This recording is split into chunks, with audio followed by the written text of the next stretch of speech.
down as he was fouled on the play. Just going back to the cross when it came in, I know this is a surface that, what do you guys call it here? Like an artificial AstroTurf, yes, artificial surface. Exactly. It checked up. There was a lot of spin on the ball. If that was natural grass, that would have probably gone all the way through, but that check up certainly caused the Hartford defense a few problems there. Checked up like one of your sandwiches? No. Hitting 7-iron from there. Here's Rice, who's starting tonight for the 5th straight game. Ooh. Going down hard in the middle of the field is Barrera. Here's Prince Sadie. Not in the action much last week. Prince in another one of those goal-scoring droughts. 1 goal in his last 16 games. Hartford have done well to play out of that high press here. Here's Sadie. There's a foul. Paco Craig, the captain. Yeah, you've got to trust your players to be able to play, and one slip and you could be in trouble. But that was a decent press from Miami, but Hartford got out of it well, and he can claim all he wants, Paco Craig, that wasn't a foul, but he certainly made sure that Prince Sadie wasn't going anywhere. Now, something Hartford really need to improve on this season is their set-piece delivery. They started the season well, scored from a set play in the opening game. It's been very difficult since. Torres and Barrera over the ball to the left of Zendejas from about 21 yards out. Rito making a run, played on the hop by Zendejas. I don't mind that if it can get by the wall, if you've got someone that's running between defender and goalkeeper. Too easy for Miami there. I'm still goalless. Our match tonight presented by the City of Bradenton. Bradenton, Florida offers white sand beaches, golf, water, and outdoor sports, tropical dining, historical attractions, and more. To learn more about Bradenton and all it has to offer, visit BradentonGulfIslands.com. No score. Hartford, Miami in the 12th minute, the start of 3 games in 8 days for Hartford. Home to Pittsburgh on Wednesday night, a rematch. And then Rio Grande comes in next Saturday night. Overlapping on the left. Back it goes to Cabral. Looks for space as he wheels. Played by Barrera, so he gets it back to O'Kinyan. Up ahead it goes to Telfer. Telfer's shot into the box, cleared out of there, and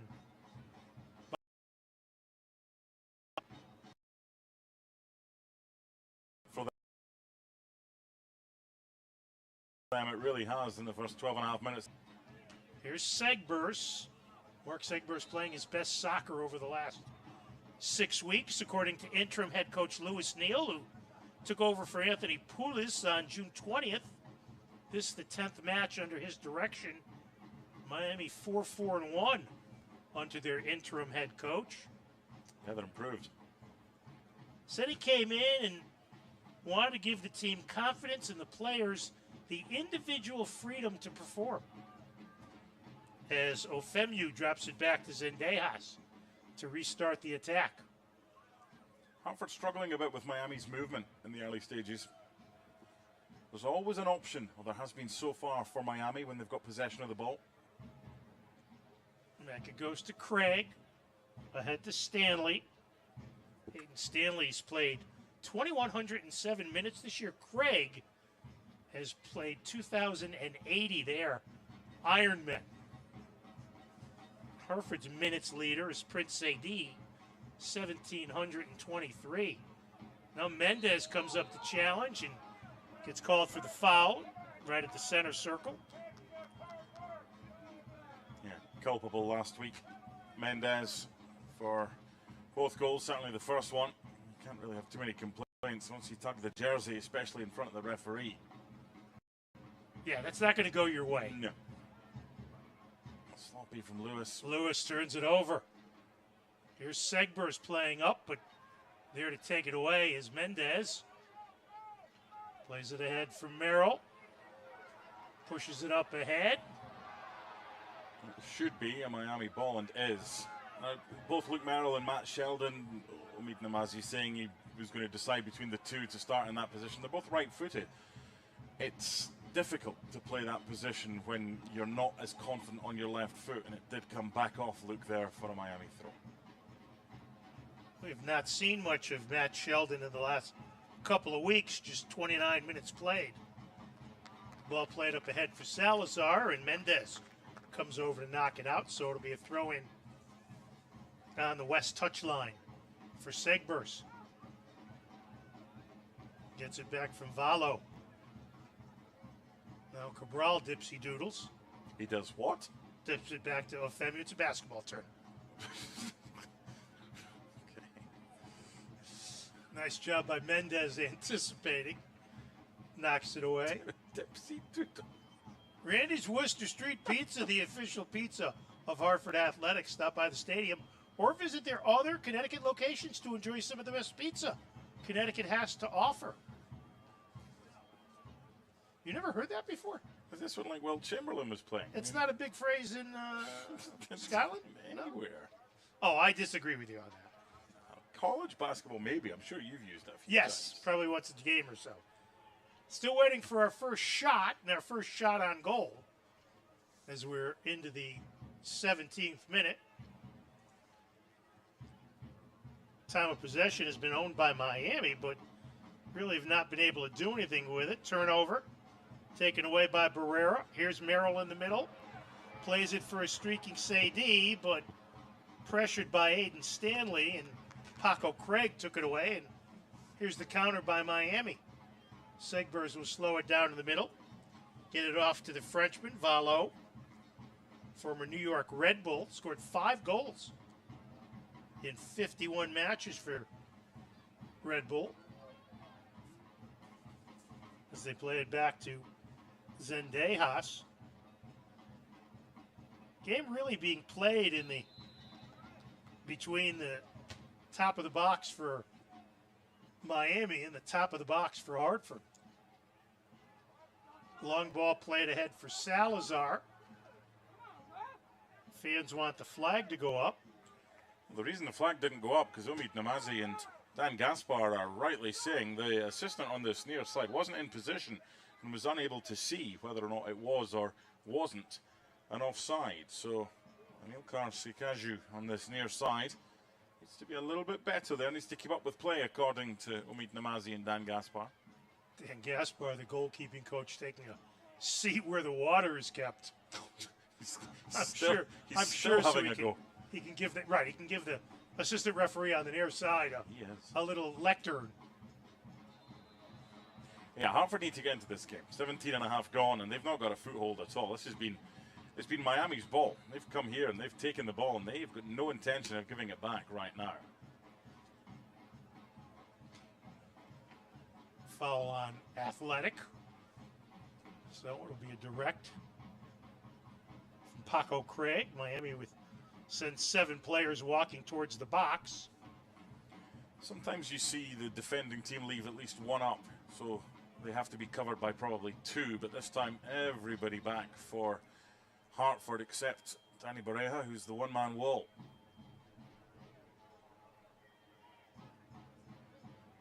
Stanley paces 4 paces backwards and will put a left foot into it towards the box. Chips it.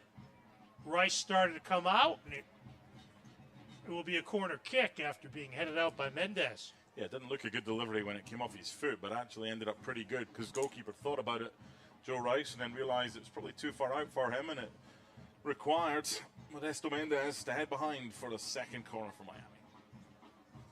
So we head towards the 20th minute here at Trinity Health Stadium. A terrific crowd on hand. See what Stanley tries to do with this one. They kind of line up in an I formation from the spot, and 2 Miami players inside the 6. Stanley sends it, goes back, headed in, and that'll be a Hartford goal kick. Joe Rice this time is having words with the assistant on this near side, but quickly takes it. Hartford Athletic would like to thank the founding partner, Travelers. Thanks to Travelers, presenting partner of our Community Champion program. Children from underserved communities throughout Greater Hartford are able to come to the matches free of charge. Open on the left. Here's Merrill on the sprint. He's got Lewis to his left, drops it back to an open Torres. Gets the ball to McGlynn, who pushes up. On the right, Barrera. Plays it right touch line for Sadie. Gets it back to Danny Barrera, the captain. Played up ahead to Rito. Sends it towards Barrera. Distributes it back. Here's McGlynn. Save made by Zendejas. Well, Hartford's first shot of the night was a great one from Connor McGlynn. If that ended up in the back of the net, I would give that goal of the season right now. That started off from the goalkeeper. It was played through pretty much every single player, and they just took their time. They maneuvered it from left to right, and it was Connor McGlynn with a stunning effort. That's a brilliant save by Zendejas. So a corner from Zendejas left. Sent in. Craig heads it out. Lewis, rebound is blocked.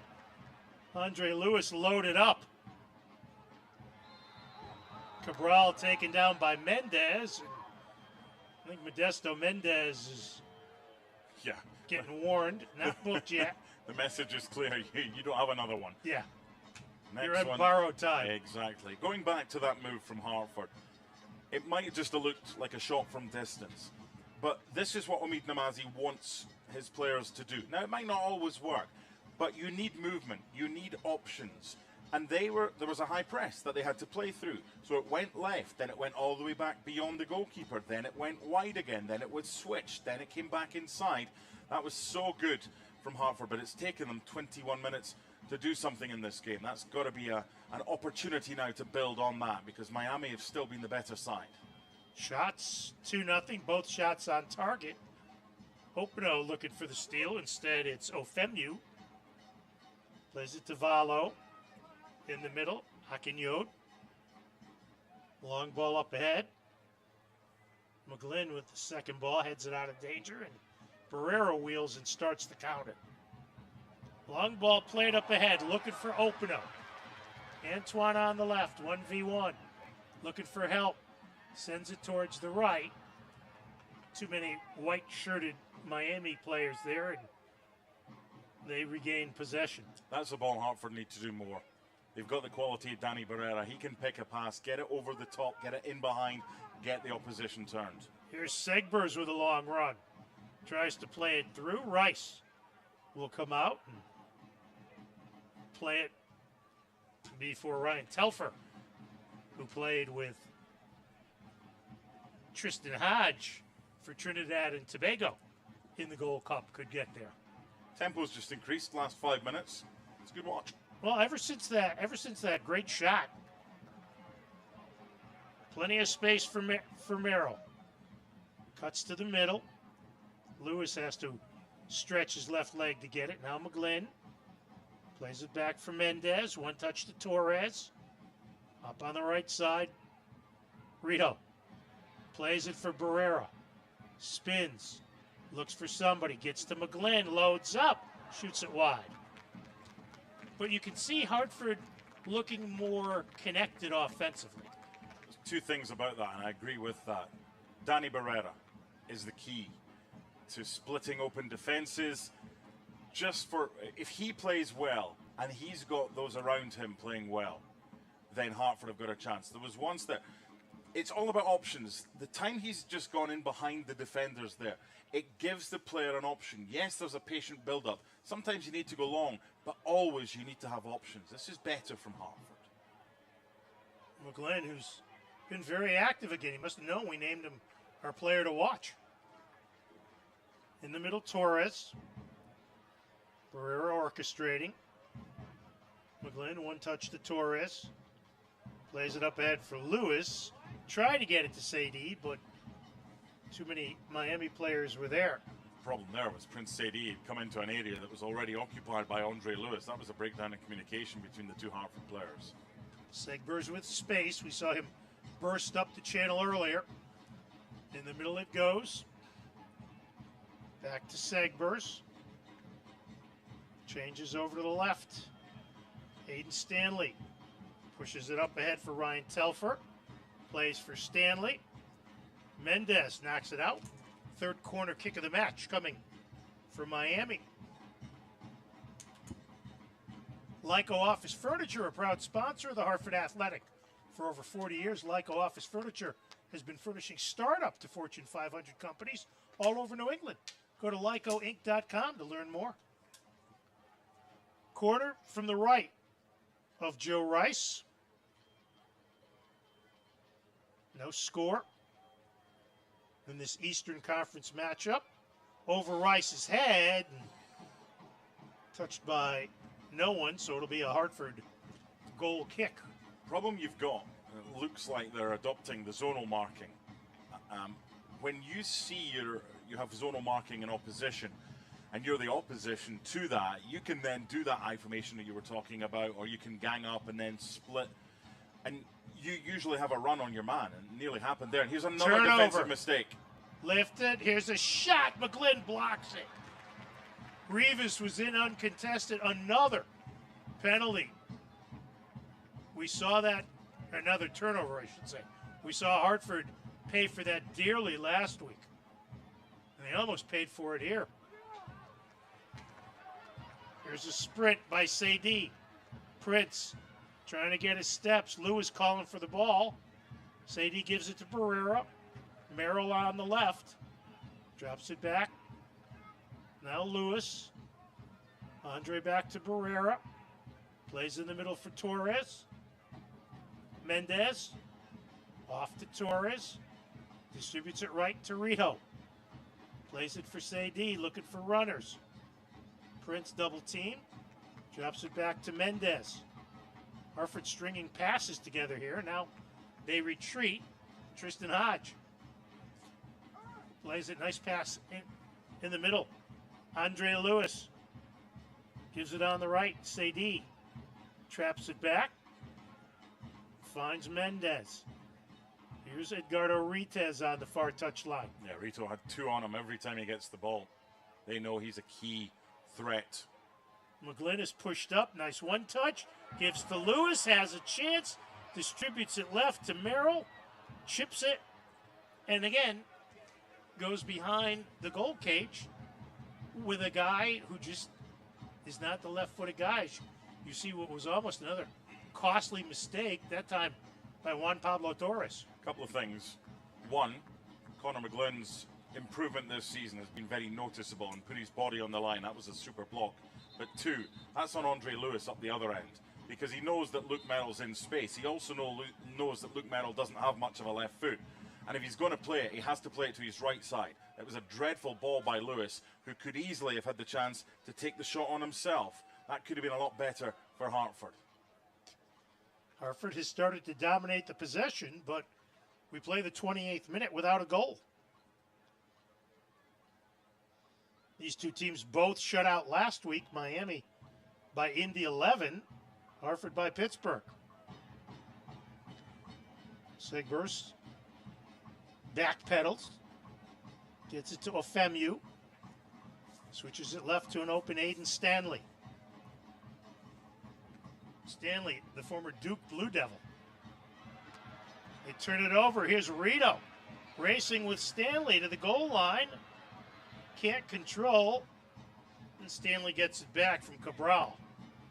Boy, Edgardo Rito's fast. That wasn't a good clearance. Here's a shot. Sails it away. But Miami turns it over again. Yes, Rito's fast, and yes, Hartford need to do everything they can to get the ball to him in areas when he is in space, because a lot of the time he's being double teamed, and when he's being double teamed, that means there's space for somebody else, whoever that may be elsewhere. But this is a bit poor from Miami at the back. That's two mistakes in 60 seconds that time from Zendejas, and here's another opportunity for Hartford. Barrera gets it back from Sadie. Off to Torres. Now Rito. Back it goes to Juan Pablo Torres, making his 18th consecutive start tonight. Here's Tristan Hodge. Salazar tries to reach out and grab him. Well, Merrill, 1v2, sends it towards the box, but only white shirts are there. And not cleared, bad clear. Here's a left footer by Barrera right into the midsection of Zendejas as he hit it out of volley.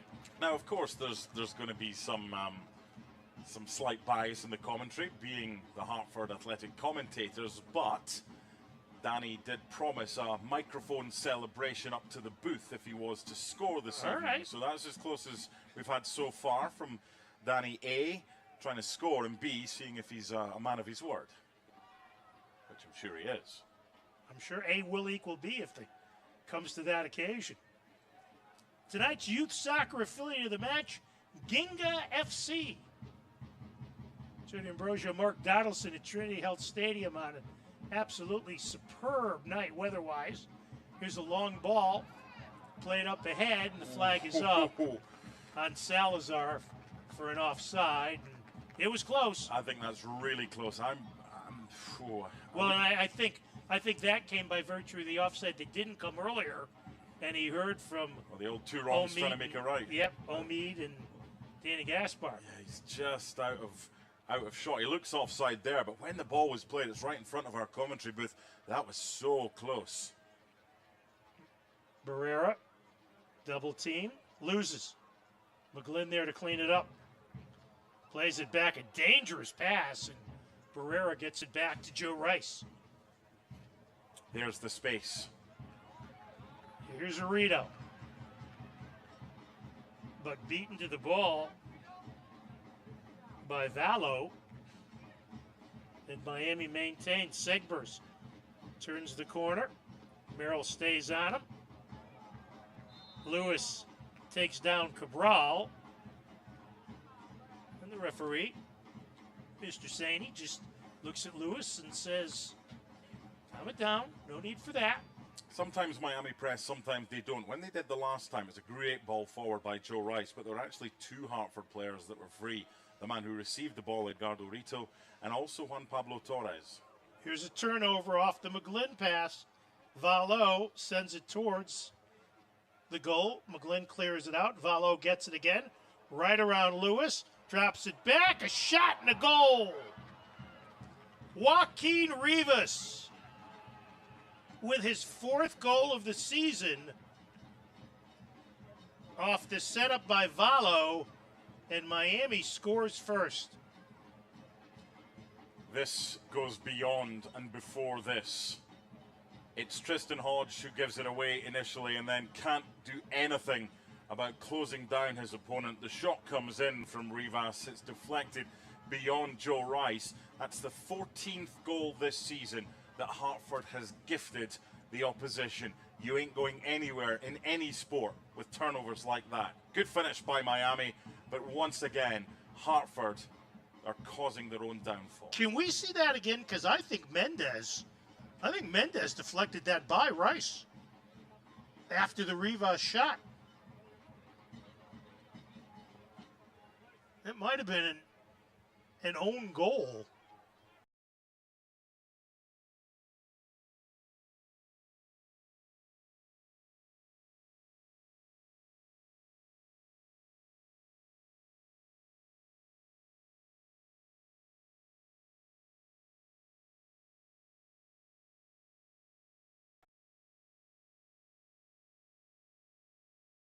Of Hartford, 1-10-1 this year when they concede first. Only 2 wins the last 50 times that they've conceded the first goal. So much like their last home game against New Mexico, Hartford having to climb out of a 1-0 hole.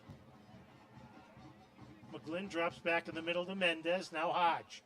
It was Hodge's turnover that set that up. He almost gave it away again, and here they come on a breakaway. No, that's a late offside as Salazar was in 1v1 with Rice. And the referee wants to have a word with the New York City native Michael Salazar. But again, what are they doing at the back here? If he's in line, he's onside. If he's beyond, he's offside. Assistant with a belated Sunday morning flag on a Saturday night. Now Lewis gets it over to Merrill. 1-0. Miami on top on the goal by Rivas. Torres called for the foul as Segbers goes down. LD Connect, a proud partner of Hartford Athletic with over 20 years of experience. LDI Connect is a leading independent provider of office technology solutions. Visit myldi.com for more information as Torres gets called for the foul.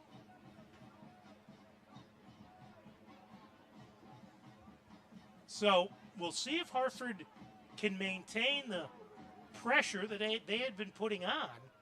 They had kind of taken over the match a little bit, but that big defensive turnover, which has been a constant theme all season long, Mark. Here's Sadie. Lots of room to run. Plays it back. Barrera, left-footed shot, deflected wide. And it'll be a goal kick for Zendejas. It looked like there might have been a deflection, but no touch, so behind for a goal kick to Miami. But it's just the frustration of everybody in a green jersey when you put as much into games as they have done this season, and you're undone by mistakes caused by certain teammates. 37th minute here at Trinity Health Stadium. Adrian Zendejas in his 7th year. Last year dropped down to USL 1 to play for Charlotte. Sadie with a good work rate, but too many white jerseys around him, and Zendejas will distribute it on the left to Hayden Stanley. In the middle it goes to Rivas, the goal scorer. Off on the left as they form up the attack. They drop it back to Akinyode. No, Paco Craig. Miami now being very patient. Good pressure by Sadie. Zendejas way out in open space to play it up ahead on the left and play it over the far touchline. Well, Hartford have to do what they did the last time. They were at home against New Mexico United. They went a goal down and they came back and won it by 2-1. That's the first time that had happened where Hartford took a 2-1 victory after going behind since October 21. Offside flag is up over on the far side, so that one's brought back. Right, so the foul on Openo is negated. Correct. He can complain all he likes. There you see Antoine Openo, who got the game winner, and the New Mexico went and had a golden opportunity last Saturday to put Hartford in front. Couldn't convert in the 3rd minute, and eventually Pittsburgh got 2 goals. One by Albert Dequa. Now Merrill. Back to Barrera. Chips it ahead for Openo, headed out of danger. Segbers will race back to get it. Under the pressure of Openo. Keeps possession. Drops it back to Ofemu. Off in the middle, Ryan Telfer. Telfer approaching the halfway line. Keeps the dribble. Plays it ahead on the left to an overlapping Aiden Stanley. Watched by Rito. Drops it all the way back to Akinyode. Now Miami will reset. Gabriel Cabral sends it square to Segbers. He drops it back to Ofemu. Now Segbers as Miami with the 1-0 lead on the Rivas goal on the assist by Valo. Second assist on the year for Florian Valo. Yeah, Hartford just pushed Andre Lewis a little bit further forward when Openo drops a little bit deeper, but they are missing a focal point in attack. So if he is available to play 30, however many minutes in the second half, then Elvisamo has to be an option for Omid Namazi to give him some sort of focal point. Here comes Miami, a little too far, but running out of the ball on the near side is Cabral. Sends it across, and Joe Rice furious with his defense. No wonder. No wonder. First of all, the ball played wide. Luke Manold's up the field, so someone's got to cover in. Someone's got to tuck in. Then the ball's played through into the middle. They're all over the place at the back. In this transition phase for Hartford, they've got to do better defensively. It's been the theme all season. Hartford Athletic would like to thank Nuovo Pasta, Connecticut, and Stop and Shop for supporting our Goals for Meals program. For every Hartford Athletic goal scored this year, Nuovo Pasta, Connecticut, and Stop and Shop will donate meals to the Stop and Shop School Food Pantry program. Athletic tied for 15th in goals for with 29. Rivas to Salazar. Drops it back to Akinyoti. Played ahead to Telfer. He drops it back. Now Stanley. And Stanley sends it over the near side. McGlynn races for it. Valo gets it first, and he knocks it off Luke Merrill, not Stanley. Not McGlynn, I should say. And let's see if this is a corner or a throw.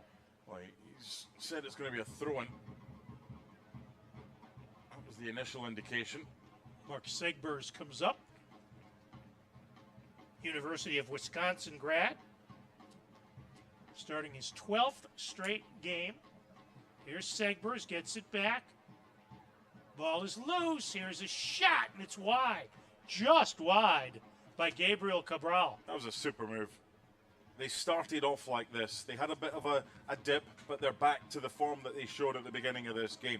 They're just passing through Hartford. They're passing round Hartford, and Hartford can't keep up. There's too many central bodies for Hartford that are just marking space. Now Merrill on the left side. Drops the ball back to Hodge. In the middle to Lewis. Back to Hodge. Now Merrill. Gives it to Torres, who retreats. Finds Lewis. Goes back to McGlynn. He changes fields to Modesto Mendez. Hartford Athletic would like to extend a special thanks to our partners, Jim Beam Bourbon and Hornitos Plata Tequila. Ball played in and kicked out of play. It'll be a Hartford throw. Edgardo Rito looking for a ball. Gets it to Prince Sadie. Got to go back wide. Rito open on the left, but instead they go in the middle to Lewis. Gives it on the left to Merrill. Plays it ahead for Barrera. Chips it in. Nobody there but Miami players.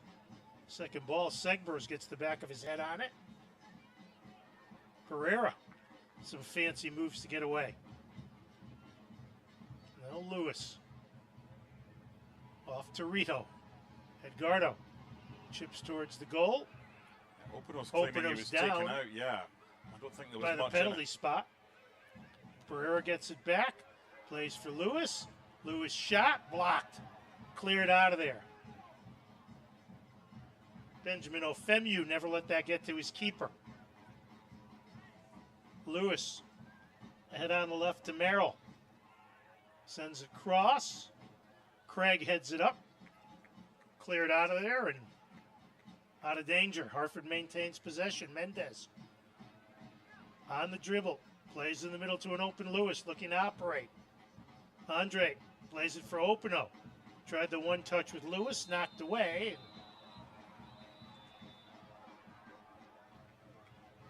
Gonna get a yellow card here. Looks like Antoine Openo gets a yellow.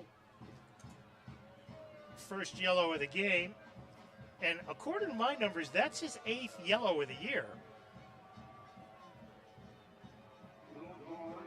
Which normally would result in a one-game suspension, but the league numbers differ. So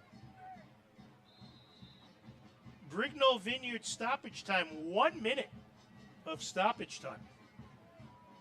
As you look at Antoine Opino shaking his head. Second straight week, he's gotten a yellow. And for Hartford, that's yellow number 70. Orange County now has taken the lead in yellow cards. Congratulations to them with 73. That's the 70th for Hartford. Rice throws it out to Rito. Gives to Sadie. Plays to Torres. Up ahead. This is Rito. In the middle, Sadie. Chips it on the left. Merrill wide open. Here's Merrill. Cuts to the middle. Plays it across. Sadie can't get a boot on it. And it's cleared out. Look at how far out Joe Rice is. And he boots it out of play. Joe Rice came out probably farther than we've seen him come out at any point this year.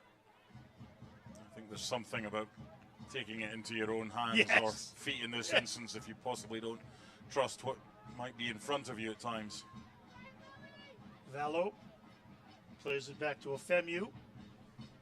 Sends it across. Hayden Stanley.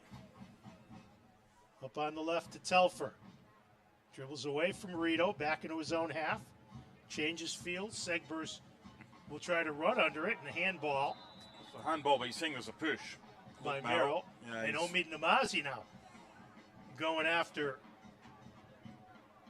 yeah, I think there's a push there, which then leads to the handball. I'm not sure there'd be a handball without the push. Well, are they going to give a? Are they going to give? Yep, they're going to give a yellow to Merrill.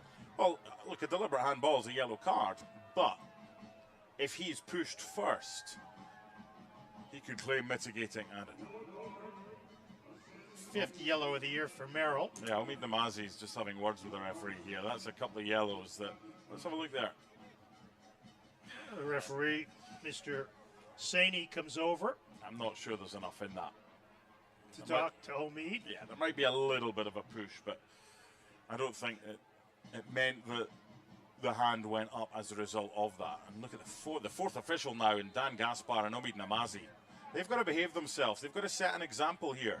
We spoke as to part of the keys to the game about Hartford's discipline. If there's no discipline from the bench, how can there be discipline on the pitch? This is a sad ending to a first half that they had their moments, but Miami have got the only goal and they lead by 1-0. Maybe a good time for the halftime whistle to blow. Yep.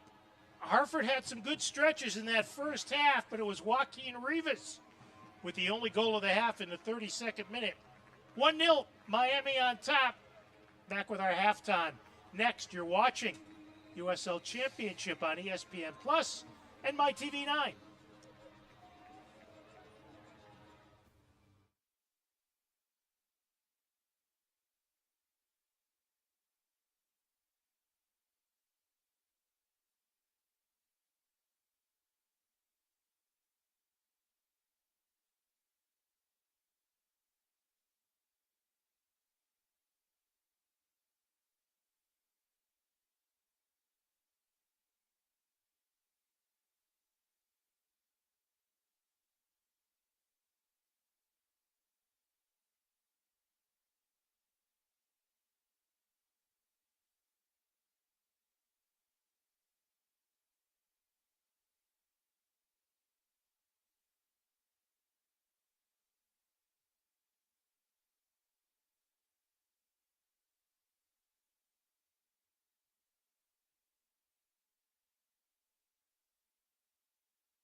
You look at the crowd here at Trinity Health Stadium. Mark Donaldson, I'm Joe D'Ambrosio, and our Power Station crew. 1-0, Miami on top, though Hartford certainly had more opportunities than the visitors. But so far, not in the cards. This was a super move. It started at the back. There was a high press from Miami. Hartford played their way out, played their way through, played their way pretty much through the whole team before Conor McGlynn was denied by Zendejas. Super save by the goalkeeper. This was the time of the game where Miami defensively struggled a little bit. Danny Barrera with a turn and shot. He didn't quite catch it enough, but again, Miami playing themselves into trouble. They started the first half very well. They ended the first half very well. But it was Miami Here. off a turnover. That's not a good ball, but that's awful from Tristan Hodge. And then he tries to make amends. Dives in. Awful. This shot is headed towards goal between the two posts. So even although there is a deflection, it's not an own goal. It will be given to Joaquin Rivas. And that's the only goal of the first half. But where did that come from? It came from Hartford possession. Rivas' first goal in 2 weeks. He scored in the win, a 4-0 win over El Paso. As you see, Barrera send it wide, one of Hartford's 8 shots. As we take a look at first half stats, none of them are over the moon. Now it's 7-3 on shots, 3-1 on target, but that possession number, pretty indicative of what we've seen. Yeah, and a dubious offside that Miami were penalised for. That was very, very close. So for Hartford, you could argue, Joe, that they've got 45 minutes to potentially keep their season alive, because if it stays like this, then Miami would increase the gap to 13 points on Hartford. USL storylines when we come back here in Hartford on ESPN Plus and My TV9.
Miami 5-0-2 when leading at halftime. They are up in Hartford by a score of 1-0. Jody Bergio, Mark Donaldson, as we take a look at USL storylines for this week. And we've got a doubleheader on the deuce. Detroit against the Lights, 7:30, followed by San Diego Loyal against New Mexico United. San Antonio will host the Liga Expansion MX champion, CD Tapatio, on September the 12th. Cristian Parano's move to Sacramento, announced 3 days ago. It's a decent signing for them. You mentioned Miami's record, having been ahead at halftime. You mentioned 5-0. Well, that's how many goals Hartford has conceded in the USL this season. 50 goals, and 14 of them as a result of unforced errors by Hartford, gifting the opposition one of those 50 goals. As we take a look at the USL Championship standings, Pittsburgh losers earlier this week. They were beaten by Orange County. Last night, Tampa Bay moved into second with a 2-1 win over FC Tulsa. So that helped all the teams behind them in the standings. Tonight, Detroit hosting Las Vegas, Birmingham hosting Louisville City, and Loudoun hosting Sacramento. So Hartford looking for some help from two Western Conference teams. They're probably rooting for a draw between Birmingham and Lou City. Do you know what? They need to take care of business themselves. Right, exactly right. There's 11 games left this season, including this one. 6 at home, 5 of them away. Miami, Pittsburgh, El Paso, Rio Grande, Tampa Bay, and FC Tulsa at home. Tampa Bay, Memphis, Detroit, Miami, and Louisville away from home. This is the big one because it's the next one. Right, exactly. Next Saturday, August 26th, Hartford Athletic will host its 5th annual Match for a Cause presented by Liberty Bank. For one night only, players will wear special black and purple uniforms, which can be bid on by fans, with proceeds benefiting Knox Gardens in Hartford. Over 4 seasons, over $50,000 has been raised for charitable organizations in Greater Hartford. Now, to bid on your favorite player's jersey, visit hartfordAthletic.com/match for a cause. That's next week when Rio Grande Valley comes in to Trinity Health Stadium. As you get a look at the Connecticut State Capitol. So Hartford in the same position they were in the New Mexico game here. Yep. What's the focus in the first 15 minutes of the second half? I think move the ball quicker. I think you saw when they had that chance with Connor McGlynn, it's because they moved the ball quicker. But it's all right to say move the ball quicker. You've got to have options. So show for it. I think Hartford need a focal point. Look, Elvis Amo's back on the bench. You're not putting him back on the bench if he can't manage 45 minutes. I think you bring him on at half-time. I would take off Antoine Opino, simply because he's been booked and you need a presence in attack. Prince Sadie has done very little in this one, so he would get the benefit of the doubt simply because of a relationship he's previously built up with Elvis Amo. Go to up top, get the ball to them quicker, move the ball faster around, and show for the ball. When you don't have it, get into space, because you've got 45 seconds ultimately to save your season. 45 minutes to save your season. Second half on the way. At the half, Miami 1, Hartford no score.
You look at another great crowd here at Trinity Health Stadium. Out-of-town scoreboard, Birmingham 2-0 at home over Lou City. Sacramento on the road leads Loudoun 1-0. Detroit a 1-0 lead at home against Las Vegas. Rio Grande Valley leads Phoenix 1-0. Western Conference, San Antonio has finally overtaken Sacramento for first place, 46 points to 45 for Sacramento. They've played the additional game. The team I'm surprised by is Oakland, which looked awful against Hartford earlier in the year, and now they're in third place, tied for third with Orange County. Well, improvement, a lot of improvement. And, I mean, Miami, in recent games, certainly away from home, having won their last two. Prior to that, they haven't won any of the 9. So, yeah, improvement comes with many different things. One of them could be continuity of selection. One of them could be just getting a win, regardless of how you get it, if you've not had one for a while, and then building on that and getting momentum. But it's something Hartford haven't had the chance to do. When you look at some of the form that they've had, they have won 2 of the last 4, Hartford, but those were the only 2 league wins since the 20th of May. From a more positive perspective, although they've lost 8 of the last 10, they've only failed to score in 3 of them. But the home form, I know the hashtag is Fortress Hartford, they've only won 2 out of 11 at home in USL. And that New Mexico win ended a run of 4 straight defeats. So 45 minutes probably for Hartford to keep their playoff hopes alive, but they need 2 goals. It will be Miami going right to your left, attacking the north goal here at Trinity Health Stadium.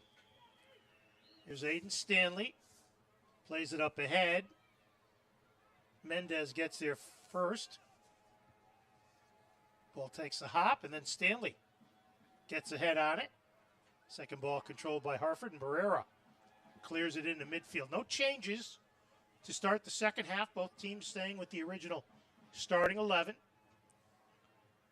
Zendejas plays it up ahead. Stolen. Here's Lewis. Andre Lewis plays it through on the left, but getting there to cut it off was Mark Segbers, and quickly it'll be a corner for Hartford, just their second corner of the match. The problem that Hartford have is a lack of height once the centre backs are marked, and there doesn't appear to be that much. So maybe one from the training ground here. Chipped in, and right there to knock it out of danger is Salazar. You mentioned this earlier. Set pieces have not been Hartford's friend this year. I mean, look at that, for example. It's into an area. There's not a Hartford player in there. Never mind, it didn't have enough height to beat the first man. There was no one there if it did beat the first man. It was taken too quickly. Rito plays to Sadie. Back to Edgardo Rito. Drops it back to Modesto Mendez. Yeah, while you were commentating on the defenders passing it around, Edgardo Rito out of shot on this near side. He's basically saying, hurry this up, move it, pass it quicker. Played ahead on the left. Merrill sends it in. Stanley goes to the ground to head it. Barrera can't control. Lewis taken right off his boot by Cabral, and Cabral goes head over heels. Good tackle. That time by Juan Pablo Torres. There's an example when you get the ball out wide. Obviously, you want to get it in the middle, but Antoine Opino, one of the smaller players in the league, no Elvis Amo, he's on the bench. Danny Barrera was in there, he's not the biggest either. And Prince Sadie wasn't in there. So it's a problem for Hartford. Yeah, you can get the ball out wide, and if you get the cross in, but who's your target? Just the start of things. Second half, 1-0. Miami on the Joaquin Rivas goal in the 32nd minute off a turnover. Tristan Hodge. That worked. All the way through to Barrera with space. The captain veers to the left. Cuts up top. Knocked off his foot by Vallo. And back the other way comes Ryan Telfer from Miami. He jousts on the near side with Juan Pablo Torres and dribbled it over the near touchline, so it'll be a Hartford throw-in. Yeah, Danny Barrera needed to do better there because there were two Hartford players on one Miami defender, and he might have claimed that there was a little push on him, but that needed to be played quicker. So Edgardo Rito is in possession now. He's been saying to his teammates. Here's Rito. lickety-split into the middle. Plays it up ahead, try to get it through to Andre Lewis, but the connection was not made. Ends up on the foot of Adrian Zendejas, who will pick it up as Openo approaches. So in the first half we had Dipsy Doodle. Now we've got Lickety Split. You got anything else up your sleeve? Oh, trust me, I do. Okay. I do. I've been waiting. We haven't worked together in weeks. Been... We had a 3-game road trip. You had a big deal in San Francisco. Busy boy. Delighted to be back home, but I'm starting to think, having not seen Hartford win at home this season, that it's me. Well, that's been discussed. I believe it has, yes. Merrill called for the foul as he sends a Femu fly. Merrill called for the foul, and I think Phil Murphy's been calling for the expulsion of the Scotsman. Well, so he can get back in and commentate on wins again. It would be Murphy who had been making that noise. Pointed the stats out. He had a little card, had wins and draws and points on it. I've seen one draw. That's all I've seen. Here's Barrera. I've only missed 3 games. Plays it way up to Merrill. It's offside. Shouldn't way be. Offside. When you're the furthest player over there, that's inexcusable for Luke Merrill because it was a great ball, but Merrill's got to keep himself on side. Well, especially when you're by yourself like that. You've got nothing. I don't understand that. It's just sometimes concentration's an issue.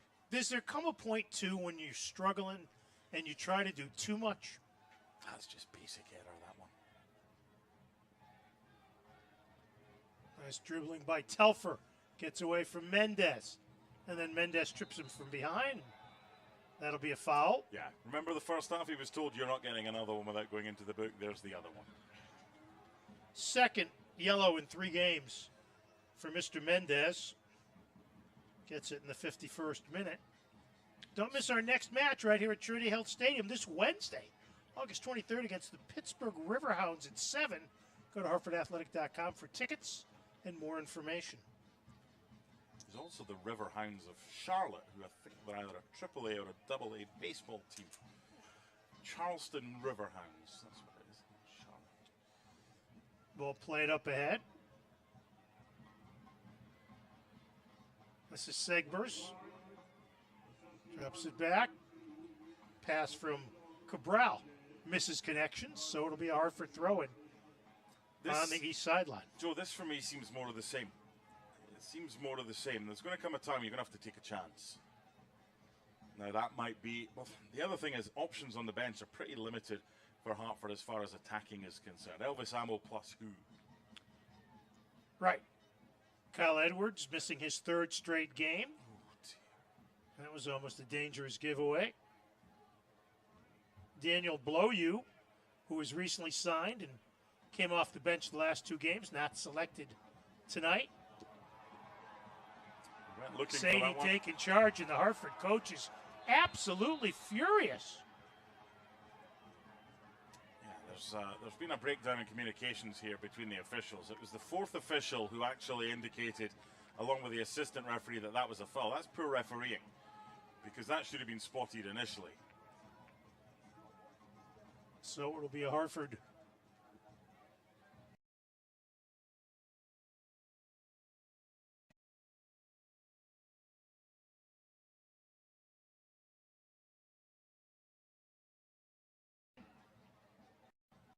plays it to Tristan Hodge on the left.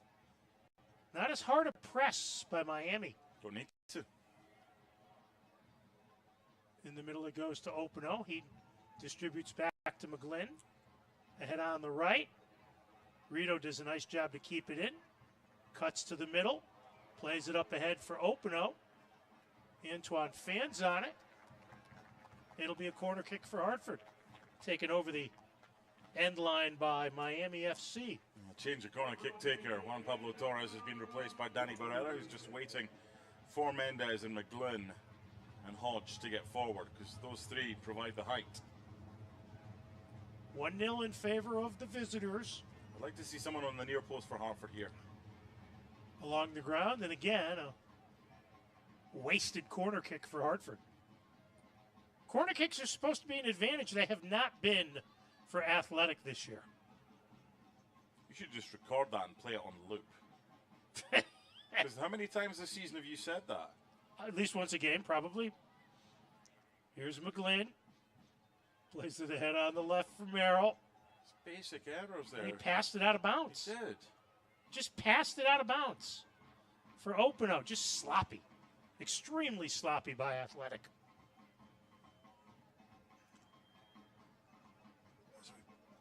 Do you think we're hiding the frustration in our voices well? Pretty well. Do you? Here's Telfer. Sprints up the middle.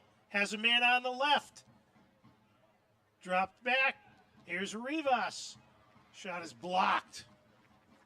Once again, Connor McGlynn is Salazar, Rivas, and Telfer with a nice form upfield. It'll be corner kick number 4 for Miami.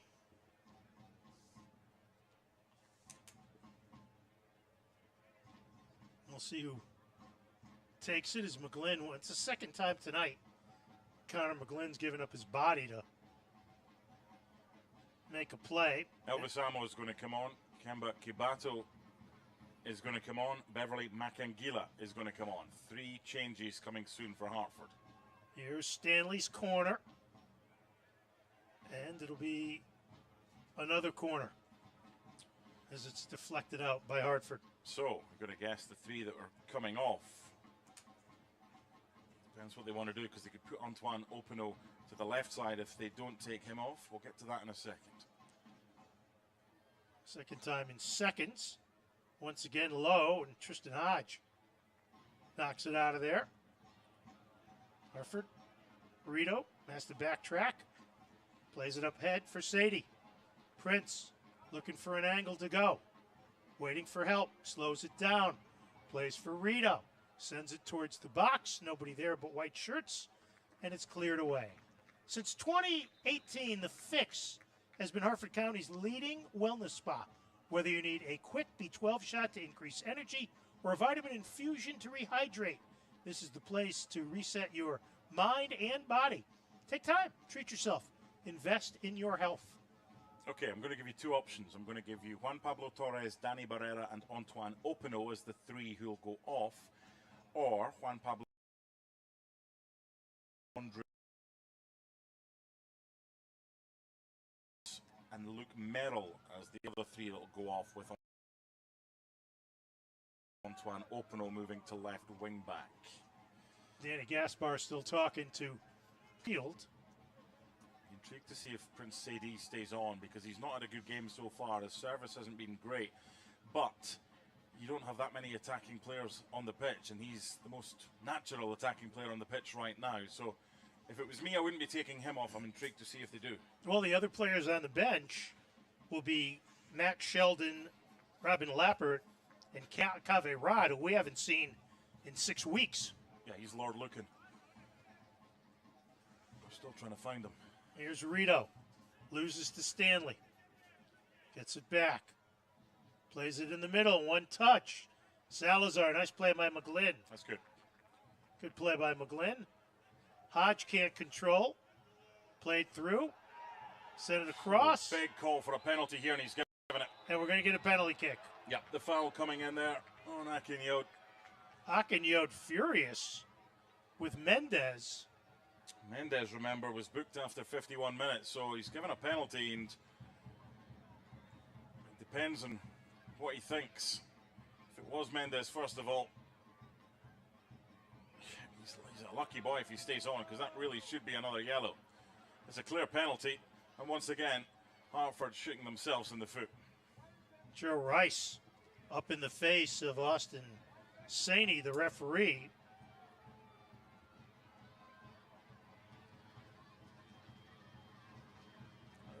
No complaints whatsoever. They can complain if they like, but as far as the award of a penalty is concerned, it's a clear foul on Akinyot.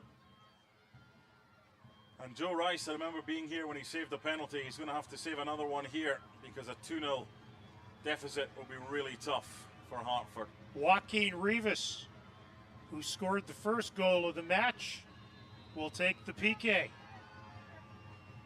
Rice tries to spread wide. 2-0 Miami. It's a brace for Joaquin Rivas in the 59th minute. Culpable last week. Modesto Mendez, culpable again. He was brought in to try and prove and provide some solidity, and certainly hasn't happened. Ammo for Torres is the first change. Ammo for Opino. Cabato for Torres. Macangila coming on. Barrera. So it is the three that we thought first of all. Opino, Barrera and Torres are the ones replaced. It makes sense. You now have the two up front, but their task has just been made a heck of a lot harder by a concession of a second goal. And there was really no argument on that. No. It's Mendez again.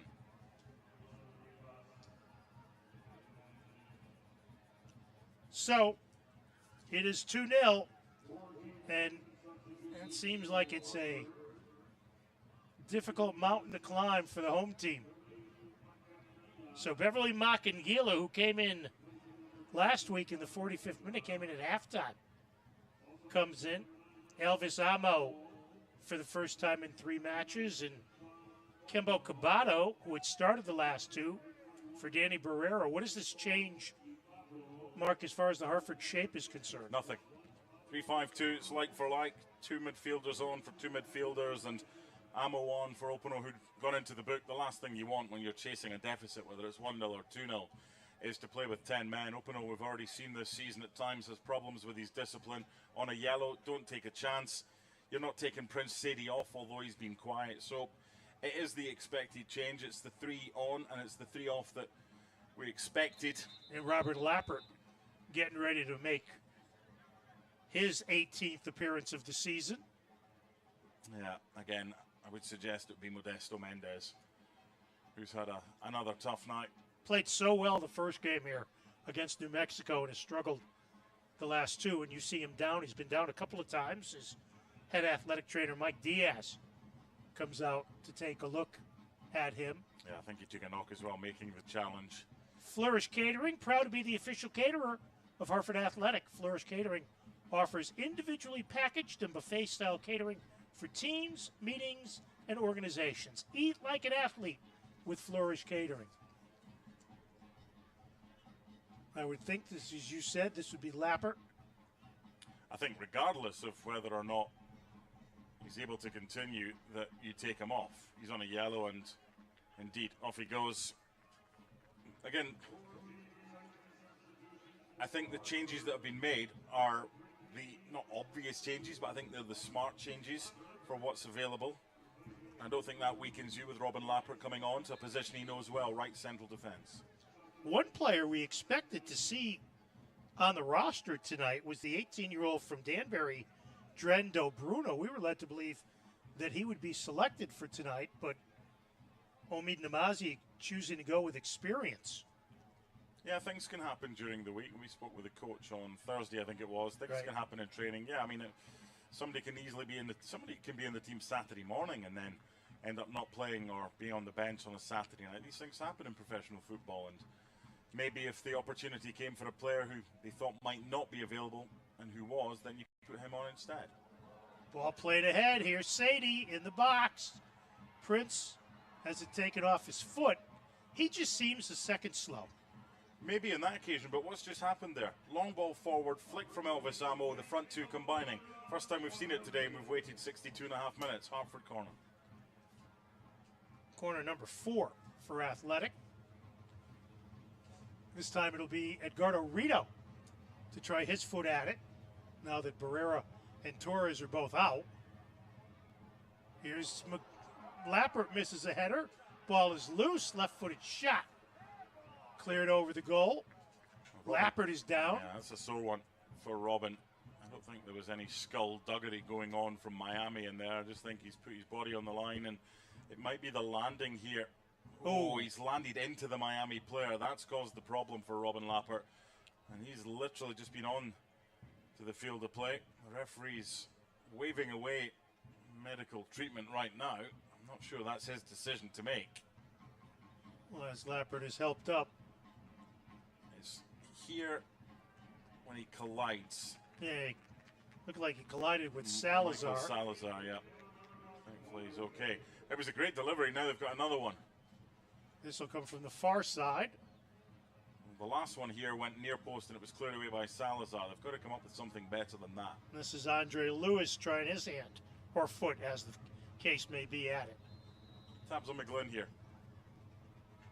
In the air and way up over the top is the 5'11" Salazar to clear. 2-0, 2 goals for Joaquin Rivas. And ironically, Mark, it's like last week. 1 goal on a giveaway and 1 goal on a penalty kick. Same script. Rinse, repeat. Here's Stanley. Akinyode, 1 touch to Valo. Had an assist on the first goal. Plays it in the middle. Miami forms the attack. Crossfield, Florian Valo. Distributes on the left to the overlapping Stanley. Cabral, 1 touch to Stanley. Plays in the middle to Akinyode. Lewis might have gotten away with a handball there. Played ahead by Rito. Took a shove after the pass. And we're going to get a hold, and we're going to get a yellow card on Michael Salazar in the 65th minute. For Salazar, his 3rd yellow of the season. And the 1st yellow of the night against Miami, who only have been called for 49 yellow cards this season. That's among the fewest in USL. Last 3 meetings between these two sides. 2-0 Miami. Current score, 20 minutes into the second half. 2-0 Miami. Are you suggesting we have a pattern here?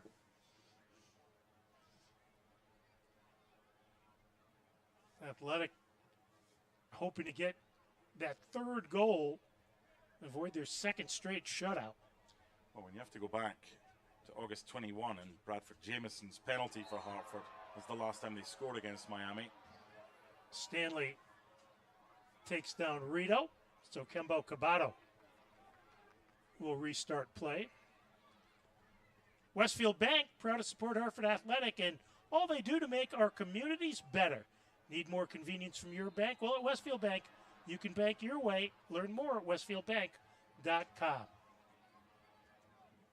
Foul in the middle of the pitch. Cabral with the restart to Rivas, who so far has been the man of the match. Back heels it up. Nice play to Segbers, but he dribbles it over the touchline. It'll be a Hartford throw. Let's check the out-of-town scoreboard. Shots, by the way, Hartford still with 8, as you see Detroit leading Las Vegas 1-0. But again, you can talk about Hartford needing help from this team and that team. If they can't help themselves, then what happens out of town doesn't matter. Players haven't been good enough this season. The key players that Hartford have signed in recent seasons haven't delivered. As we like to say in the baseball world, they have not played to the back of their baseball cards. Ball in the middle for Valo. He pushes off, and Hartford quickly with the restart. Stanley was going to go for it. There's Rito. Sprints to the middle. Gets his jersey grabbed and taken down. And that's going to be a yellow on Stanley. Let's see. When you think of some of the things in football that get a red card, and that's the correct decision, is that's never anymore. That is a yellow card. Because as far as the referee is concerned, there are 3 infringements that lead to either a foul, a yellow card, or a red card. Careless is a foul, reckless is a cautionable offence, using excessive force is a red. That's reckless. Okay, that's a jersey tug. It's always a yellow card. It's actually a smart yellow card to pick up because he motors forward. Absolutely. You take that card and you annoy the home fans and you get on with it. It's no more than that. Now Kembo Cabato on the right flank. Drops it back to McGlynn. Now Cabato. Forced back, way back out of goal. Joe Rice, but nobody pressing him, so he easily gets it to Tristan Hodge. In the middle, Cabato. as we approach the 70th minute of play. Are you surprised Merrill's still in the game? I'll answer after this attack. The considered verdict. Ball played over the goal line. Well, not much consideration given the time of the attack. The options you have were... Well, the change they've made the last couple weeks has been Matt Sheldon for Luke Merrill. Yeah, but I mean, that's like for like. Yes, I understand. It's like for like. They're both right-footed players being asked to play on the left, and I feel for them. The other thing you could have done is Antoine Opino to left wing back. We've seen him there that season. Hartford need to go for goals. But again, he's on a yellow card, and can he be trusted from a disciplinary perspective? Right, because you want all hands on deck for Pittsburgh Wednesday night. It's hard enough with 11. Never mind with 10. I think if Hartford are unable to get the 2 goals back, I think their attention turns to not finishing bottom of the Eastern Conference rather than playoffs. Because there's another simple opportunity there with Luke Merrill on the far side. Hartford the furthest player. Side. Yeah, right. He's the furthest player and he's looking along the line. It's just basic. And whether it's Tab Ramos, whether it's Omid Namazi as well, there's only so much that a coach can do. Right. You work in training. You shouldn't have to work on how to stay onside in training. You should look along the line before you've got the ball and realize if you're in advance of the last defender, then just get back a little bit. 20 minutes to go, and what a huge 20 minutes for Hartford's season. Well, Omid Namazi has the IFB in because he obviously heard me, because here comes Matt Sheldon. Which I don't argue with that at all. I think all 5 of the changes have been both predictable and correct. Tristan Hodge is chopped down, and he's slow to get up. Tristan Hodge is another possible as a left wing back, but how many times do you want to change the defence? You keep getting the same results. There has to be more continuity, and I think the horse has bolted now. You think he's running on the track? Here's a readout. Sadie with the header. Controls. He's down I-91. he's on his way. He's at the Route 9 connection. Yeah, he's on my route in about 45 minutes. Through ball for Sadie. Prince can't get to it. Knocked away by Zendejas and cleared. There's a reason why I think it was the correct substitution to take Opino off, or certainly to have a different player in that position as Sheldon comes on for Luke Merrill, because you now have a partnership in attack. In the first half, ultimately, you had Prince Sadie, who's not an actual out-and-out striker. He's not a number 9. He prefers to come in from a wide area, but he also prefers to play with a strike partner. And now he's got Elvis Amo, but they need to provide better service for them. Tonight's match presented by the City of Bradenton. Bradenton, Florida offers white sand beaches, golf, water and outdoor sports, tropical dining, historical attractions, and more. To learn more about Bradenton and all it has to offer, visit BradentonGolfIslands.com. A friend of mine works from the IMG Academy down there and says it's a beautiful part of the world. I've been there, liked it a lot. Cabato sends it backwards in the direction of Tristan Hodge. Plays it back to Joe Rice. Zendejas looking for his 5th clean sheet of the season and the team's 6th. And Miami looking for their 3rd consecutive away win after a 1-0 at San Antonio, which was impressive, and a 2-1 at Loudoun. We head for the 73rd minute here at Trinity Health Stadium. Hartford unable to get anything going offensively here in the second half. Look, you know baseball very well. There's been many 9th inning comebacks, bottom of the 9th, team well beaten, and suddenly there's a turnaround. So never say never from a Hartford perspective. That's one of the first touches Amo has had since he came in. Sheldon double teamed, loses. Cabral slow plays it. Segbers, Amo knocks it out, tries to say it was off Segbers, but no, we'll have our first substitute of the night. And it's the leading scorer, Kyle Murphy, the former Clemson Tiger out of Red Hook, New York. Yeah, scored the opening goal in the last 2 meetings between these two sides. And off goes Salazar. And if I was him, I'd just be doing what I was told and getting off quickly, because he's just been booked 8 minutes ago. And the last thing you want is a second yellow as you go off and down to 10 men. So Murphy charges on, the leading scorer with 5 goals on the season. Missed 5 games with an ankle injury from April 8th till May 13th. And Lewis Neal, the interim head coach, said, frankly, the players who had come in for Murphy had done the job. And he doesn't believe in a guy getting his spot back just because he left due to injury, which some coaches believe, and some coaches say you can't lose your starting spot due to injury. It's all it depends what different happens. philosophies. Yeah, it depends what happens in the interim period. Big collision at midfield. Sheldon was involved. Regardless of what you think, he's a good player to bring off the bench. Here's Valo. Gets by Cabato. Plays it for Murphy. Tries to center it. Knocked out by McGlynn. It'll be another corner kick for Miami. They're 7th. The Performance Lab, an all-inclusive model that brings the latest technologies for pain relief, wellness, and mobility together under one roof. With one-on-one treatments and a customized approach to fit your needs, the Performance Lab will get you moving and feeling your best. Corner kick from the right of Joe Rice.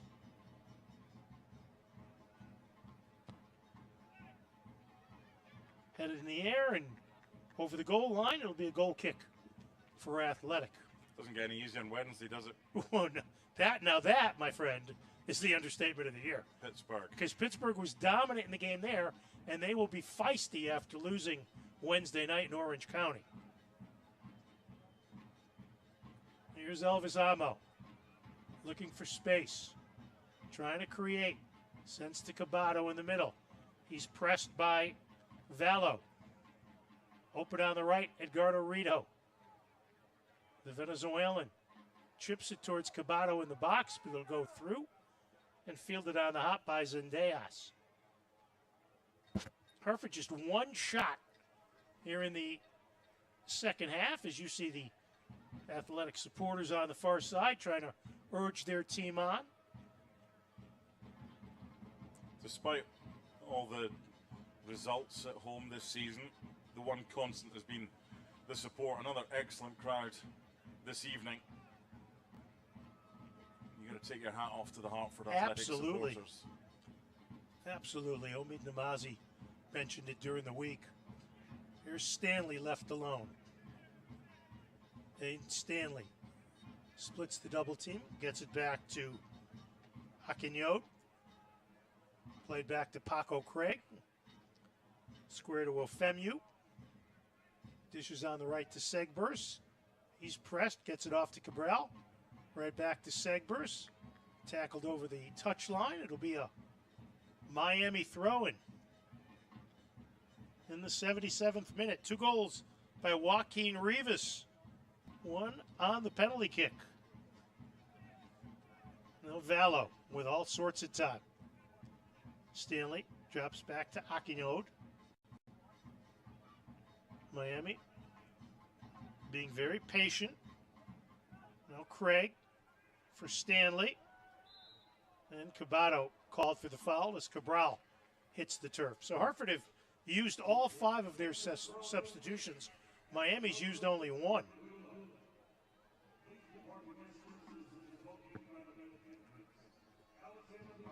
Here's a ball played up ahead. Set towards goal. And it goes wide as Ryan Telfer with a dangerous chance. You can blame injuries to an extent, but one of the issues for Hartford this season has been poor recruitment. You don't get another opportunity to make mistakes like they've made without some culpability. So the off-season is going to be huge for this football club, and they have to do better from a recruitment perspective. And this league at times is such a transient league. It is. Because the good teams have got the stable lineups. They don't Right. change much, and that's why they're good. They've got the players. They don't want to lose them. So sometimes when you do your recruitment, it's hard because you've got players that maybe aren't wanted by other teams. What Hartford have to do during the off-season is they have to go through all the players who are out of contract, not the ones that have been chucked away, not the ones that are not needed. What you have to do in the off-season, if you're Hartford, you have to look at all the players that are out of contract at the other clubs in the league, or maybe look elsewhere. And you have to get the best ones if you can, but knowing fine well that every other team in the league who is either struggling or wants to put a bit of money behind it might be doing exactly the same. So that's why you might have to look elsewhere, because I don't know which of these players are out of contract in the summer, how many of them might be staying here next season. I'm just frustrated that we're not even in September yet. It's the 19th of August. We're having this conversation because Hartford right now find themselves well adrift at the bottom of the Eastern Conference, and the chance of playoff football, never mind that, the chance of not finishing 12th. Starting to slip away. Paco Craig, the injured player, attended to by the head athletic trainer, Gabriela Arancio. Holiday Inn Express Newington, conveniently located in the heart of the dining and shopping district of Newington on the Berlin Turnpike, Route 5 and 15. Whether you need one night or an extended stay, the hotel will make your stay convenient and cost-effective. So Hartford will get the ball here. I think Hartford will get the ball, right? That's a bit of a... No, it'll be Miami off the drop ball. That was a concern there. We just got a shot of Richard Sanchez, the backup goalkeeper, and I think he was with Modesto. And it didn't look great for the centre-back, Modesto Mendez. Dangerous tackle by McGlynn against Kyle Murphy. Miami bench was up. I think the bottom line is, to put a final point on the recruitment issue, there's big decisions to be made at this football club, because they've got a really good fan base that will support them through thick or thin, and that would just get bigger if they were able to find success. Played up ahead, foul called. It'll be Hartford ball. Tonight's Business Alliance partner of the match, Brenner, Saltzman, and Wallman, LLP.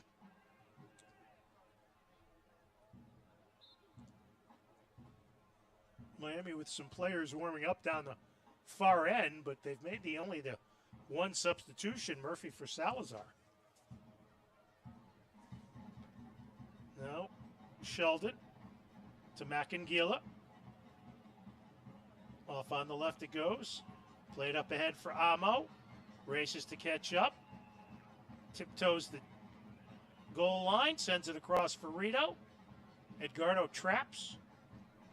Dribbles it back out. Stutter steps. Now holds along the near touchline. Gets it to Cabato. The Toronto native plays it in the middle for Macangila. Looking to load up for one of those strikes like he had in the New Mexico game. But Hartford turns it over, and then Macangila Gets a yellow. called for pushes, and he'll get a yellow. Yep. Fourth yellow of the night on Athletic here in the 83rd minute. Macangila's second of the season. Spoke earlier about the hashtag Fortress Hartford, and that's what any team wants to do. They want to make their home a fortress. Now, I've watched all the Hartford games away from home on ESPN+, and I think they have a style that is maybe better suited to playing away from home at times. You saw the early chance last week if you watched the game at Pittsburgh, which eventually kicked off after a 3-and-a-bit-hour delay. Antoine Opino should have scored in the early stages, and that would have put a different complexion on the game as well. It's what kind of performance, what kind of tactics, what kind of formation is required at home, because for me, teams coming here, I think Hartford are too easy to play against. They're too predictable. Right. No question. I totally agree. Ball played in the near corner. Okinyode for Stanley. Wide open. Shot and a goal. And it's a hat trick for Joaquin Rivas. Here in the 84th minute. Beautiful setup. And Joe Rice had no chance. You got a choice. You can look at two ways. You can look at defending or attacking. I just want to look at the attacking here. This is an outstanding goal. The movement, the run, the options, the cutback. Yes, Hartford haven't picked up Rivas, which isn't the greatest idea when he's on 2 goals. That is a super goal from Miami. Look what confidence can do to a team. So Joaquin Rivas, who had 3 goals in 16 games coming in, has put 3 in the back of the net tonight. Yeah, he got 2 against El Paso recently, and he's gone 1 better 2 games later. And if it wasn't over before, boys and girls, it's over now as we approach the 85th minute. And again, Hartford, as some of the crowd start to make their way out, Hartford doesn't have time to sulk over this. They got to get ready for one of the better teams in the league here on Wednesday night, a team that just dominated them a week ago. Well, I mean, Damazi's going to pick up a group of players that right now might not be at rock bottom, but they can see it from where they are. It's just confidence. There's very little of that. The only consolation you can get there from a Hartford perspective is at least you didn't gift that goal to Miami. There's another simple pass which goes out of play. For Aiden Stanley, his 2nd assist of the year. Rivas now all-time in USL, 38 goals in 165 matches. Yeah, and I've been going through his back catalogue, and I believe that might be his first hat-trick of his career. Here's a wide-open Rito with plenty of space. Sends it towards the left, but it goes past Cabato and goes over the goal line. We'll have another goal kick for Zendejas. Another long night at home for Athletic. They will drop to 2-8-2 at Trinity Health. Stanley gets taken down by Rito. We're going to get into the sub, Christian Sorto, who had started the 10 previous games, will come in for Rivas. And for Joaquin Rivas, it has been a career night. While this change is made and the hat-trick hero goes off, I'm going to ask you a question. How hard has Miami had to work tonight to earn a 3-0 victory? Not very. That answers quite a lot of questions, not just the one that was asked. And it seemed after Hartford was frustrated early, Mark, and they didn't score, that Miami just took over the game for no reason whatsoever. Here's Amo. Tries to cut in the middle, and Paco Craig will sail it high into the stands on the east side. Especially in football, when you're a fragile team as far as confidence is concerned, when you maybe don't have that much momentum. Now, Hartford has won 2 of their last 4, including the last home game against New Mexico United, but they remain a fragile side as far as confidence is concerned. The importance of the first goal. You see the difference between not so much the way that they play, but the body language of players, and it's being brave on the ball. It's wanting the ball. It's not being frightened to make a mistake. But when you go a goal down, it's like, oh, we've been here before. It's more of the same. It's right. So difficult in adversity to do something. When you've had a week to prepare for a game like they had here, there's smiles on the faces in training. You see the photos that are posted by the wonderful social media accounts that Hartford has and the boys and girls that run them. And pre-game as well, it's right, let's do this. It's so hard when you concede that first goal. Here's Sadie. Shot is blocked, never gets through. Ofemu knocks it down into the box, played in, cleared out again. Miami now working to keep the clean sheet for Adrian Zendejas. Yeah, confidence in sports is all Massive. important. All important. And this is a team that's not playing confidently. Even if you break it down to attacks and the attackers in this team and the forward players, if you're constantly making the same mistakes at the back, you can easily blame defenders for mistakes, but defending starts at the front. It's the right. work rate. Is the work rate enough? coming from the front players? Are they doing enough to put pressure on the midfielders of the opposition or the forwards of the opposition? Are they doing enough to help their teammates out? Because we're seeing the same story over and over again defensively for Hartford, regardless of formation, tactics, or personnel. Sadie off the good work by Lappert. Gets to Cabato. Sends it in the middle. Drops to Hodge. Off to Matt Sheldon on the left wing. Delivers it in. Nobody there. And obviously we talk a lot about Hartford. We do all their home games here, you and I. I think it's important from the perspective of, hold on, take off your green glasses for a second. We've seen a number of decent performances here. And it isn't just a case of, okay, as you say, Miami haven't really had to work that hard. Miami's third goal was excellent. Miami's play today has been so much better than it was a month or two ago. And they've thoroughly deserved this victory. And the way that Lewis Neal has got his players playing, the interim coach, as we get ready for another change, I tell you what, I know strange things happen in sport, but all you need to do in US sport, if you play in a league that's got playoffs, it's not how you play in the regular season. Get to get the postseason. Yourself into the postseason where with momentum possible. and anything can happen. The Danbury native, Ben Mines, will be coming into the game for Ryan Telfer. Telfer's had a good game. Brignall Vineyard stoppage time. 4 minutes of stoppage time as you look at Mines. He's been slowed by injuries this year. 23-year-old. Glad you brought up Danbury, because if you haven't yet seen the Danbury Trashers, the documentary on Netflix. I have not. Oh my word. I have not. It's about the short-lived hockey team that, never mind one enforcer, had everybody as an enforcer in the team. Sheldon sends it wide and over the goal line. So Hartford will fall to 4-16-4, and realistically, and you alluded to this earlier, Mark, any talk of the playoffs is just a waste of our breath at this point. It would not only take a miracle from Hartford, but it would take teams in front of them falling by the wayside. Hartford need a lot of teams above them to play a lot of ineligible players and to be docked a lot of points right now. That's where they are. That ain't happening.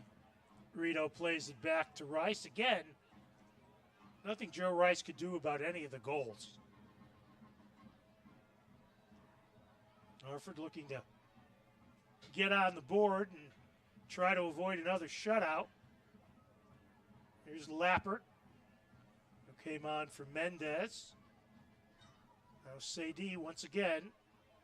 Prince Sadie hasn't scored in the last 5 games. He's gone over 600 minutes without a goal. And last week he didn't get a shot on goal in the loss at Pittsburgh. Now Edgardo Rito plays it for Kembo Cabato. Back to Rito. Up the right channel. Tries to sprint. Ball cleared out of danger, and Vallo, who's had a good night, plays it back. Lappert called for the foul as he had a hold of Kyle Murphy.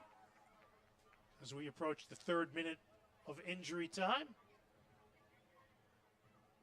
Miami with the win goes to 7-10-8 and 5-4-1 over Lewis Neal. And for a team that started the season winless in their first 6 matches, the fact that they are in the hunt for the playoffs says a lot about what this team has been able to do. They've just overtaken FC Tulsa into the 8th and final playoff position as well, with FC Tulsa losing last night at home to Tampa Bay Rowdies. So, FC Tulsa, Loudoun, Detroit City, and Hartford, the 4 sides on the outside looking in.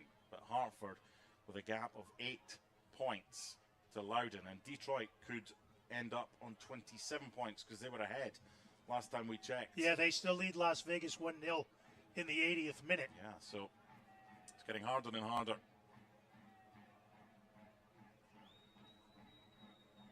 As we await the referee's final whistle, maybe time for one more rush up the field. The frustrating thing from a Hartford perspective, it's not for the want of trying. I mean, these players give every single thing that they have in training every week, and they do what they can. They're their best during games. Sometimes you're either not good enough or there's a bigger problem.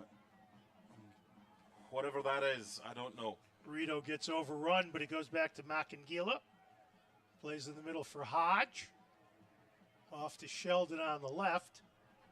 Drop back to Sadie. In the middle it goes. They look for Sheldon. Plays the ball back. This may be the last offensive foray of the night. Here's Rito. Drops it back for Andre Lewis. Sends it square to Tristan Hodge. Left-footed shot. Way wide. Sums up their evening, doesn't it, as the referee looks at his watch and puts his whistle to his lips. And we have come to full time. So, Miami FC has come in to Hartford and taken 3 points with a solid effort led by the 3-goal night, the hat trick for Joaquin Rivas. Final score, Miami 3, Hartford no score. Mark and I will come back to wrap it up next. You're watching USL Championship on MyTV 9 and ESPN+.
Connor McGlynn with a good chance for Hartford, but after that, it was all Joaquin Rivas, the hat trick.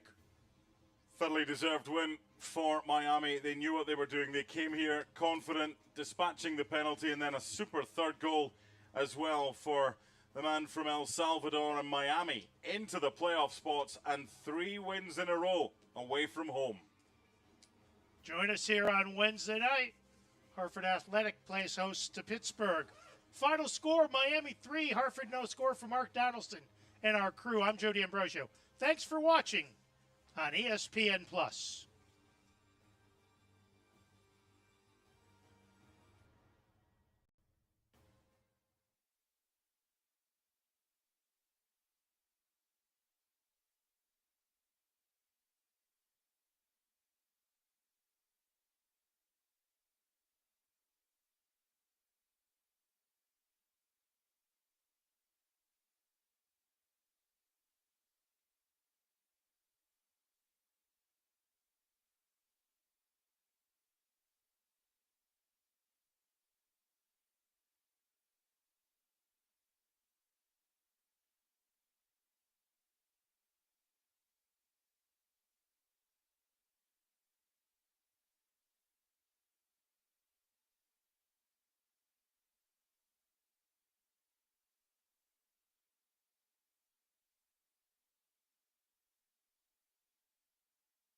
90th minute, especially defensively when they've had to be solid at the back.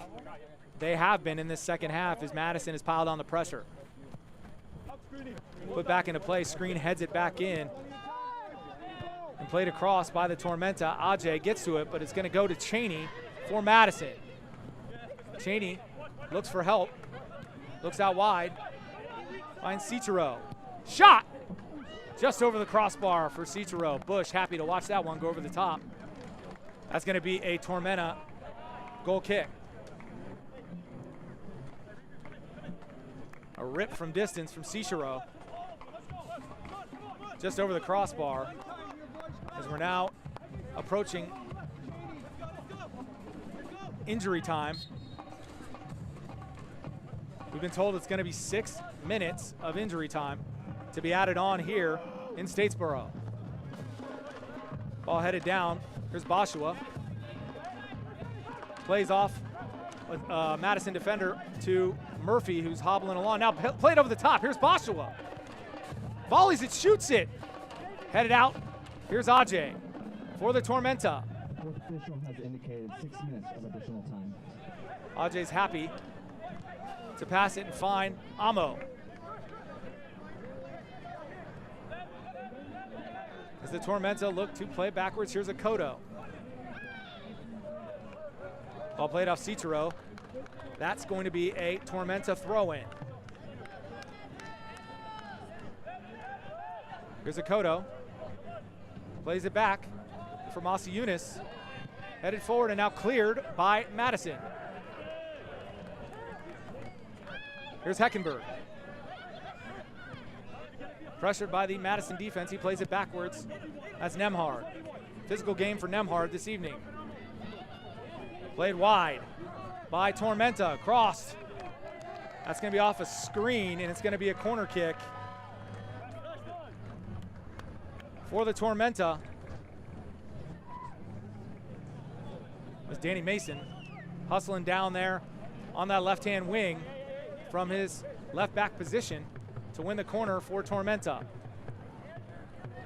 As Ajay and Murphy go over to take the corner. Played short. Third member of the squad in that corner. Looks like Boshua using that big frame. Ball's put out of play. Looks like it's going to be another corner for Tormenta. Correction, it's going to be a throw-in for Tormenta. As we enter this almost third minute of injury time. Ball played out again, close quarters. It's going to be a Tormenta throw. Boshua has been a presence since he's come off the bench tonight. Big body, replacing Akale. He's been on the ball quite a bit late in this game for Tormenta. Ball played off Ajay. It's going to be a Madison throw-in. Screen throws it long. Looks for Vasquez, played forward. Now off of Madison, off of Wheeler Amanu for a Tormenta throw-in. Taking their time, watching the clock dwindle away. As Mason comes to take the throw for South Georgia. Throws it long. Boshua trying to get to it and keep it in. The assistant referee adjudged that it went out of bounds. It's going to be a forward Madison throw. Screen, looking for somebody, anybody to get open. Finds it, but it's only headed as far as Murphy for the Tormenta. Here's Akoto. Cichero got the ball, referee no whistle, and here comes Madison on the counter. Here's De Silva for Cichero.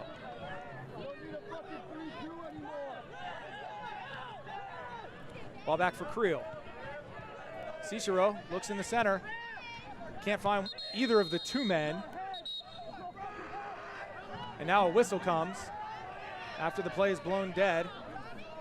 You're going to have the referee take a look here as Cichero came in and got the ball. Tormenta player down as the referee blew his whistle. Still waiting kind of to see what the call is on. Man down for Tormenta. And The ref may have just stopped play based on the extent of the injury. It looks like that may be what is going to happen. Madison will start with the ball, looks like, when play is resumed, meaning that play was stopped due to Akoto's injury. You can see in the center of your screen, Madison perched over the ball there. It looks like they will get possession back once play restarts. As Akoto walks his way off the field, 5th minute of injury time out of a possible 6 minutes. Probably going to see some added on to that based on this injury timeout here. As the referee is now ready to put the ball back into play. 4-2, Tormenta over Madison. As Wheeler Amanu puts it back into play. Here's Cicero. Zakoto comes back onto the pitch. Vasquez plays it back. Crossed by Creel. Headed out by the Tormenta. Here's Meal. Plays it wide to screen. Back to Meal. Nothing doing for screen on the right side. Tries to play it across. Played out by Mason. It's going to be a Madison throw. Here's Meal. Plays it across. It's Connerty. To Creel, and now plays it back for Osmond. Plays it forward, and here comes Ajay. Ajay on the counter for the Tormenta. He's going to play it out wide. Here's Amo. Hustling down that right wing. Cuts it back. Shoots. That's off of Osmond. Captain for Madison. That's going to be a corner kick for the Tormenta. As time dwindles away on Madison here, as this one slowly but surely coming to an end.